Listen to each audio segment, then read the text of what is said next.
Karibu wifi yangu. Karibu wifi yangu. Ungelikuwa unajua thamani ya wifi, usingefanya uchafu uliofanya kwa kakaangu. Hivi mwanamke uko mshenzi kiasi gani wewe? Yaani uliona utundu wako hautoshelezi, unaamua kutuletea damu haramu. Sasa kama huyo kaka yangu amekuvumilia, sitoka mimi nikavumilia. Nenda ukakusanye virago vyako na uondoke. Hapana wifi yangu. Mbona ile ni swala tu la kukaa chini na kuyazungumza? We. Ishia hapo hapo. Mambo gani ya kukaa chini na kuzungumza? Kipindi ulipotoka kwenye hii nyumba na kwenda kufanya ushenzi wako, kuna mtu ambaye alimshirikisha katika wewe ushenzi wako? Sasa hili jambo sio la kuzungumzika tena. Kwa huyu muda na Isa, maamuzi ambayo alimshinda kaka yangu kufanya, nayaamua mimi kama dada. Ondoka. Sawa, naelewa nimefanya makosa na najutia kulifanya hilo. Ila muda huu sio kuwapa majirani faida. Tungeweza kukaa chini na kuyazungumza haya. Maana ni mambo ambayo yanaweza kuzungumzika. Unalichukulia kwa hili swala ni kitu cha kawaida tu. Unajua ni hali gani ambayo kakaangu sahihi yukomo? Unajua ni matatizo ambayo kakaangu umemuweka sahihi. Sasa ndoa umeivunja kwa mikono yako. Ujinga ulioufanya ni wewe mwenyewe uliujua matokeo yake. Sasa sihitaji kumwona kakaangu akiendelea katika ile hali. Muda huu sitaki kurudia nilichokiongea mwanzo. Naomba ushike mizigo yako na uondoke kabla hasira yangu haijazidi hapa ilipofikia. Sawa? Sihitaji nikuaibishe kama mwanamke mwenzangu. Nahitaji uondoke. Please. Sihitaji kuona tena hali ambayo kakaangu yumo. Ndio hali ambayo nitaendelea kumuona. Yote ni sababu yako. Ninakupa masaa 24. Sihitaji kukuona hapa. La sivyo nitakuja kukufanyia kitu ambacho uliokopa aibu, ila nitakuaibisha zaidi usipoondoka hapa. Sawa, mimi nimekuelewa.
Kweli kuna muda inafia naweza kutembelea kauli zako, na muda mwingine ulivyoniambia kwamba mwanaume siku zote ni yule ambaye anachukua msimamo. Kwa kweli ilifika muda nikaelewa kwamba ulikuwa unamaanisha. Unajua, kusema kweli mwanaume alikuwa shujaa, lakini kuna muda unafika najikuta sasa nikaendelea na ushujaa wenyewe.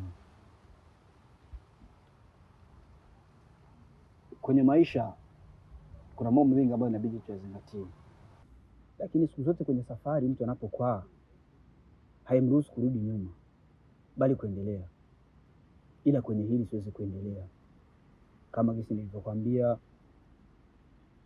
umefika wakati mwafaka kwamba nitamatisha ya mahusiano.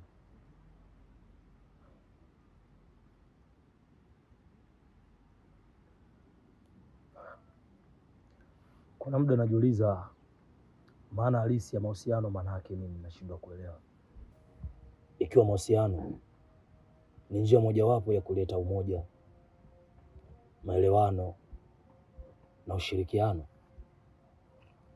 lakini muda wote najikuta kwamba baadhi ya watu wengi ambao wako kwenye mahusiano ndio wanaongoza kukosa furaha, hadi nashindwa kuelewa unajua nini, hata mimi mwenyewe kabisa safari hii nimeshindwa. Kwanza pole sana. Unajua wanaume tunatumia nguvu nyingi kutengeneza furaha, lakini muda mwingine hiyo nguvu inakwenda bure. Tunapotengeneza mahusiano huwa kuna mambo mengi ambayo tunazingatia, vikiwemo vigezo, masharti na majukumu.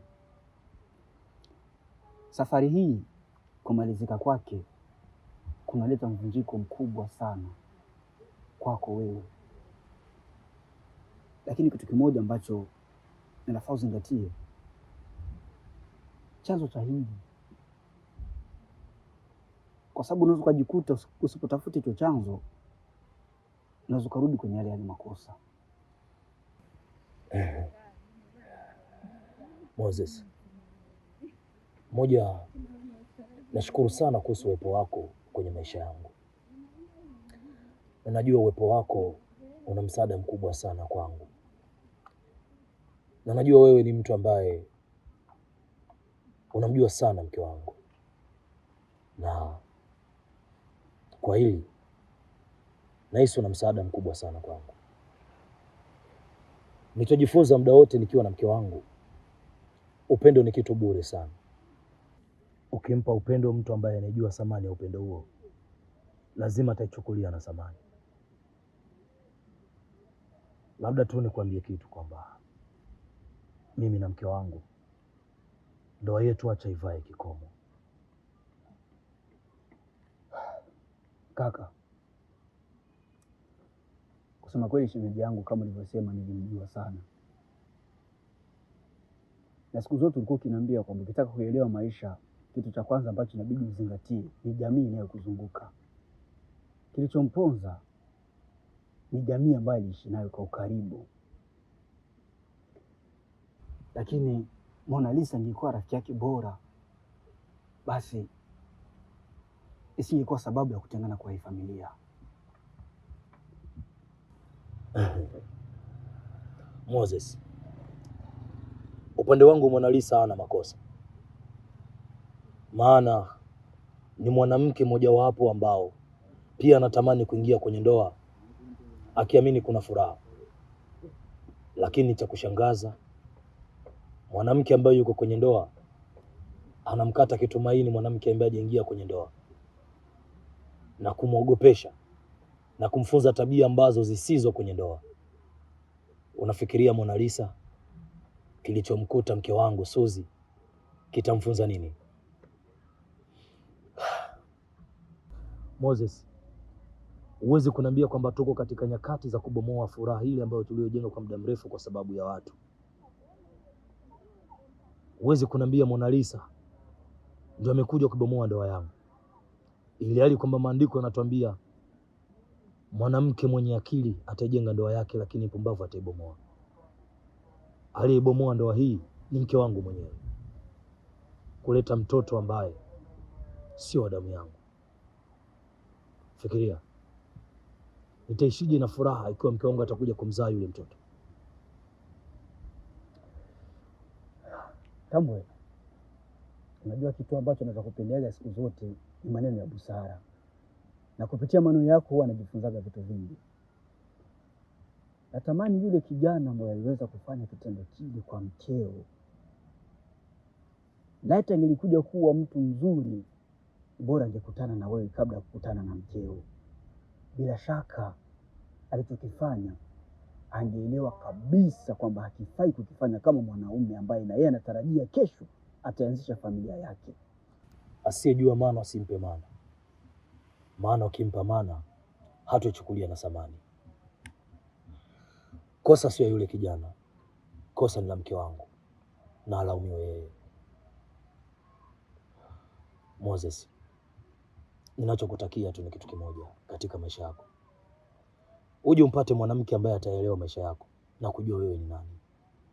Hapo utatengeneza ndoa yenye uimara mkubwa, na hata pakija zoruba kiasi gani kama huwezi katikisika.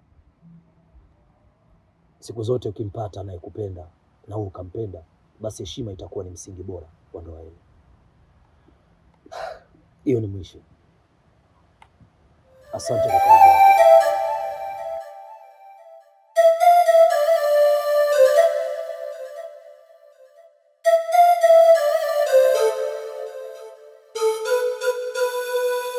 Kilichonifanya mimi nikakuita saa hii ni kwa sababu nimekaa chini na kufikiria na kuchukua maamuzi ili kuepukana na dharau na fedheha za hiki kijiji. Suzi, pamoja na yote hayo nimekuelewa, lakini kumbe kitu kimoja, hakikisha katika maamuzi yako yasiwe ni maamuzi ya kunifanya nikate tamaa na kuumiza moyo wangu. Tony, ndio naelewa, ila kwa sasa mume wangu hanipatia hata nafasi ya kuongea naye. Nimejaribu mara kadhaa na nikamsili ili aweze kunisamehe, ila amekataa. Anachohesabu sasa hivi ya kwamba mimi ni mkosefu na wala simfai. Kwa nini niendelee kuishi katika nyumba ambayo sina amani?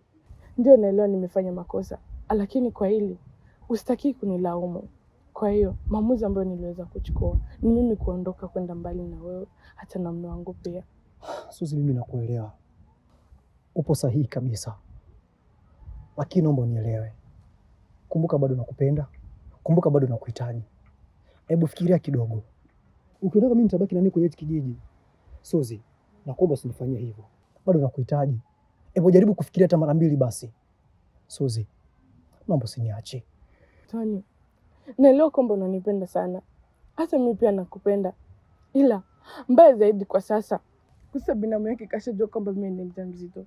Kwa hiyo siwezi kuwasha moto ambao siwezi kuuzima. Tony, niache niondoke, nikae mbali. Kwa hiyo sina ujasiri wa kukaa tena katika hichi kijiji. Nilihisi kama inaweza kuwa mambo rahisi kubeba ujauzito huu ingawa kuwa naishi na mume wangu, ila kwa sasa yote yameharibika Tony. Kwa hiyo uamuzi ambao niliweza kuchukua mimi ni kuondoka katika hichi kijiji na kuwa mbali na wewe, hata mume wangu pia. Suzi, yote 9 lakini 10, kumbuka kwenye tumbo lako kuna kiumbe changu.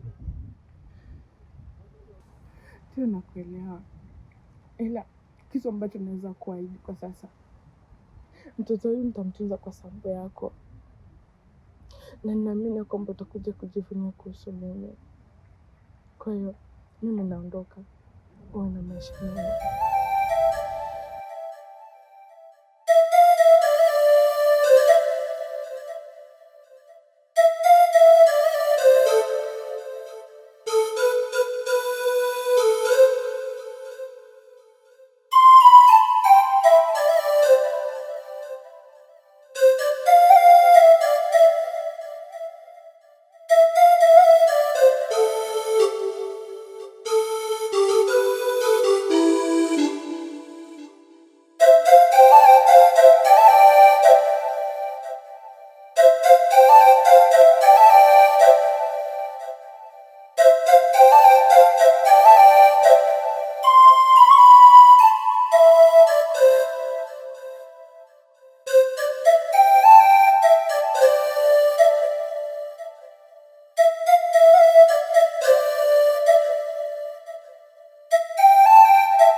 Lisa,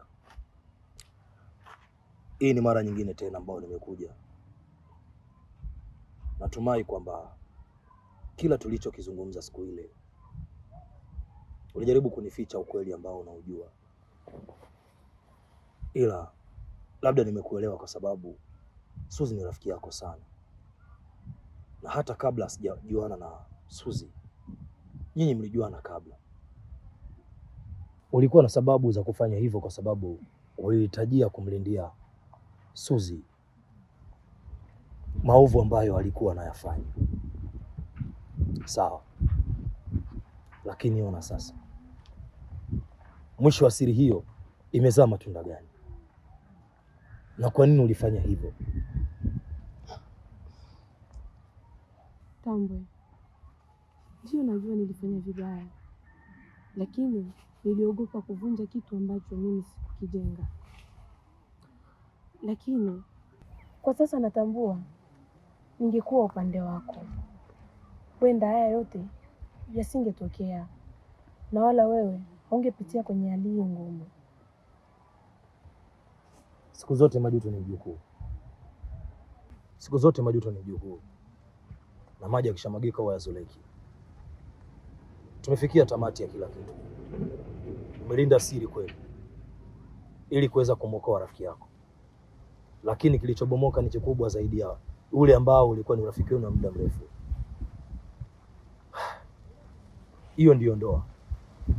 Ukitumia vibaya lazima ikupeleke pabaya, na ukitumia upendo wa kweli basi lazima mtazikana.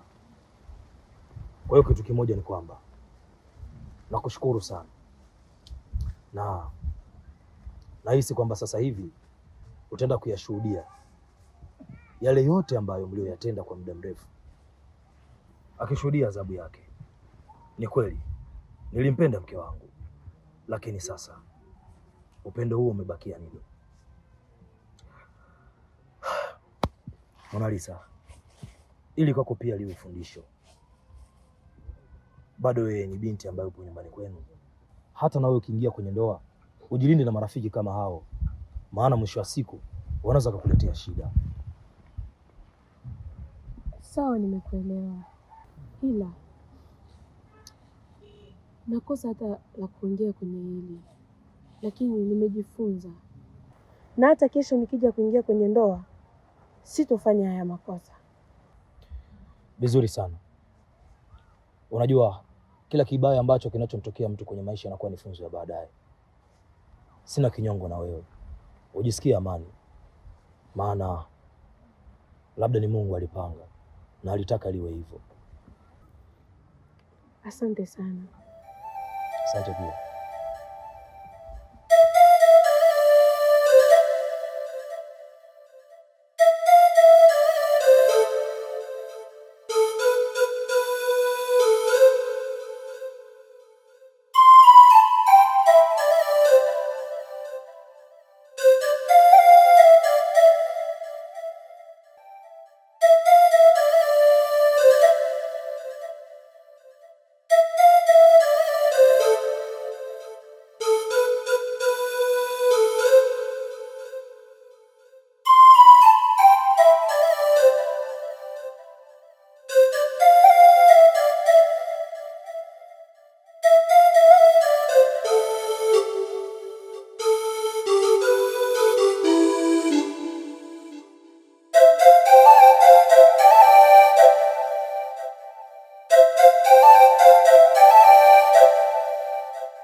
Kwako mume wangu, najua hili litakusikitisha na litakuumiza pia, lakini ngoja nikwambie kitu. Kupendwa ni hisia, kusaminiwa ni utambuzi wa thamani yako. Upendo unaweza kubadilika kulingana na hisia na mazingira, lakini kusaminiwa huonekana katika heshima, uaminifu na namna mtu anavyokutendea. Hekima ni kutafuta mahali ambapo uwepo wako haupendwi tu, bali pia unaheshimiwa na kusaminiwa. Mume wangu, najua yote hayo nimeshindwa kuyafanya kwako, ila wewe uliyaonyesha kwangu. Kwa heri mume wangu, nimeamua kwenda mbali na wewe, na kama utakuja kuniona tena na kuacha uanze maisha yako mapya.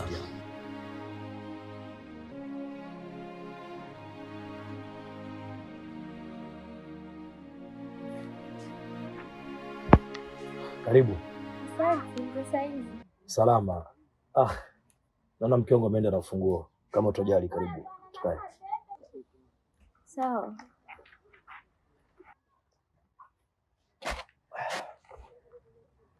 Karibu.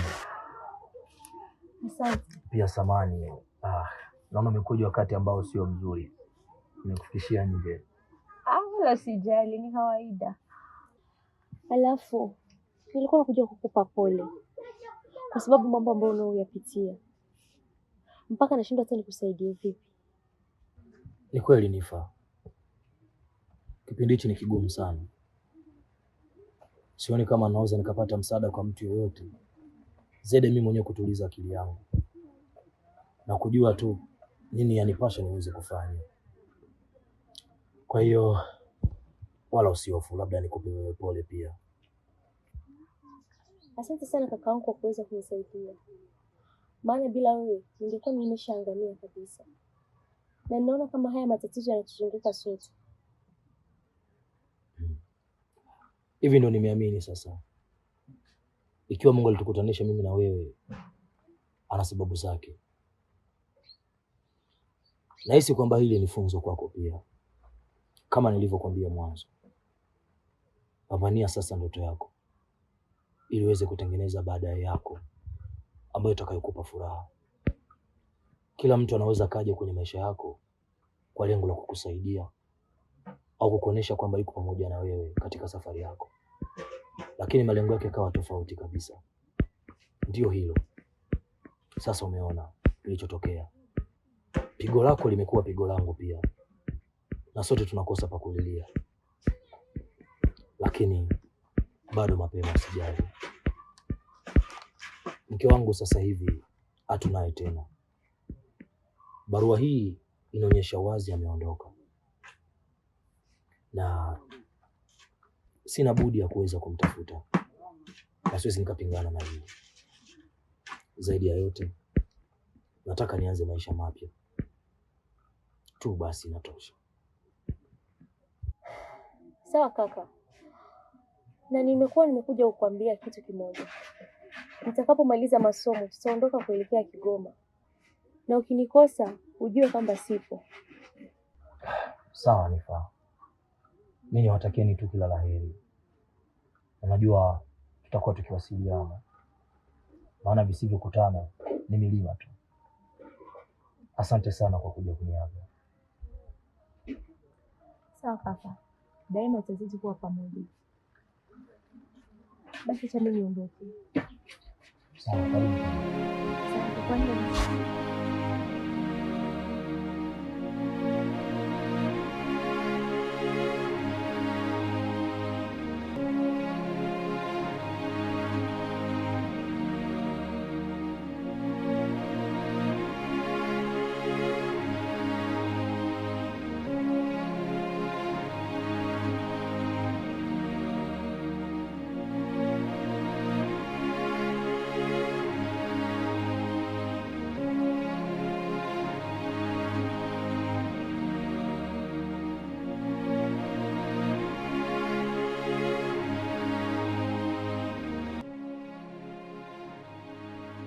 Pigo ni maumivu yanayovunja moyo na kuacha jeraha kubwa sana.